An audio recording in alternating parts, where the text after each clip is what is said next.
So I've been in business for about 10 years now, and I happen to be in the marketing business. And so I spend a lot of time trying to think about things through the eyes of my customer or my customer's customers. I'm very tuned into like how people buy things and what they do before and after. But having been a tradesman my whole life and being a carpenter and remodeling homes, and not so focused on like the marketing and sales part, but just focused on getting the job done. It took me a long time to develop that skill of seeing things through the eyes of my customer, because we all see through our own perspective. And that's something that's super common to see among my clients who are business owners, is they see everything through their own eyes and they don't see it from their customer's perspective. And it really like creates a lot of friction when they're trying to get more customers. And so one example of this is like on a website. If you go ask, you might be able to just ask yourself and think about it. Like, what do you think of your website? And look at it and what do you see and what are the things that you think about? Because, you're probably judging it from your own eyes and you're thinking like, oh, I like this part. I want to say this about my company. This is how I am. This is how I want to do business. This is my favorite project. And you're thinking about everything through like what you see, which is completely normal. Like that's what people do. But as a marketer, if I look at your website or my website, I don't care what you think about it or what I think about my own. What I care about is what's the intention of this site? Is it to bring in customers? What do my customers see when they land here? What do they care about?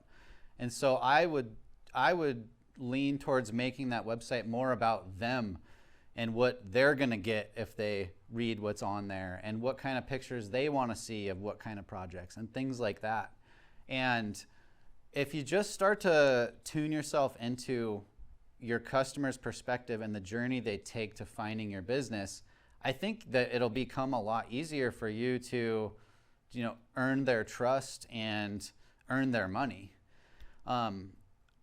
Another good example of this is it's why, a lot of people who watch this channel, they've tried things like Angie, Home Advisor, they buy leads and they have a terrible experience, but they didn't start doing that because they thought they were going to have a terrible experience. They thought it was going to work. So why doesn't it work that well? Why do so many people that come through Angie, why are those leads so terrible? And if you just go to Angie's website or you type in roofer near me or whatever, you find Angie's ad and you click on it, the whole page it's just a form.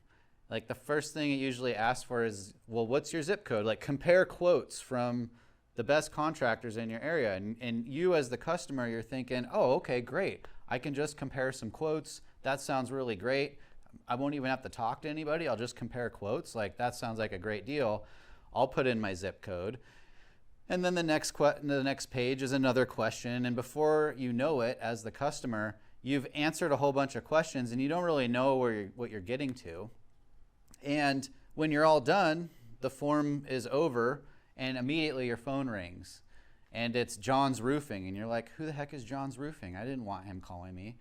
And then another roofer calls you and another one. And your phone's getting blown up because you filled this form out that said you were going to be able to compare quotes. You didn't really understand that meant a whole bunch of people were going to be calling you all of a sudden, people that you've never heard of, you've never vetted, you don't know anything about them. And most people don't like finding themselves in that situation. They don't answer the phone, or they do answer the phone and they're upset. Most of the time they just don't answer. And so take that person and compare them with somebody that finds your company on Google Maps. Like this person is like me. Most people are like me in that I skip ads. I never click on ads, almost never. And it's just because, I grew up with the internet. I learned that if you Google something, Google's really good at showing you what you're looking for. But over the years, I had to jump over more and more ads to get down to the good stuff. And so that's how most people are. They'll go to Google, type in a roofer near me. They'll skip over all the ads and they'll land on the Google Maps box that's got 3 companies. It shows their reviews. It's got pictures, a lot of information about them. And my eyes, just like everyone else's eyes, the first thing I notice is that there's more reviews for one company than the other 2. And so I look at them first. And I might read their reviews. If there's any bad reviews, I'll read those. I'll look at their photos. I'll go to their website. I'll look through their website. Who are these people? The bigger the project I'm thinking about doing, the more time I'm going to spend vetting these people before I ever call. And by the time that I call, I've already decided this is the company I want to work with, because most people don't want to call 5 different companies and get 5 different quotes. There are those types of people. Those tend to be the people who click ads more often. But it seems to me that the majority of people are like me, and that I'll do all of my due diligence on Google, and then I'll call someone and see if I can get through the whole process with just them. So you take those 2 different people that, let's say that you're the company that both people called, or you ended up with both leads. One of them read all your reviews, looked at your website, they know who you are, they've already decided they want to work with you, and now they're calling you or they're filling out a form. Like, they know who you are, they're ready to go. The other one came through Angie, they've never heard of you before. You and a few other contractors all got their information at the same time, and so you're calling them. And these are 2 completely different types of people who have gone through 2 different channels to get to the same place. And so it's no wonder one of them is really nice to work with and the other one isn't. And so the moral of this story is just spend more time understanding your customers, thinking about what are they going through, not just before they talk to you, but after. Because the more empathetic you are with them and the more you understand their situation and where they're at, the better you'll be able to adjust you and your business to them and make them have a better experience, which will lead to getting more customers, making more money, getting more reviews, getting referrals, and just in general having a much healthier, more successful business that feels a lot better because you're super tuned into your customers.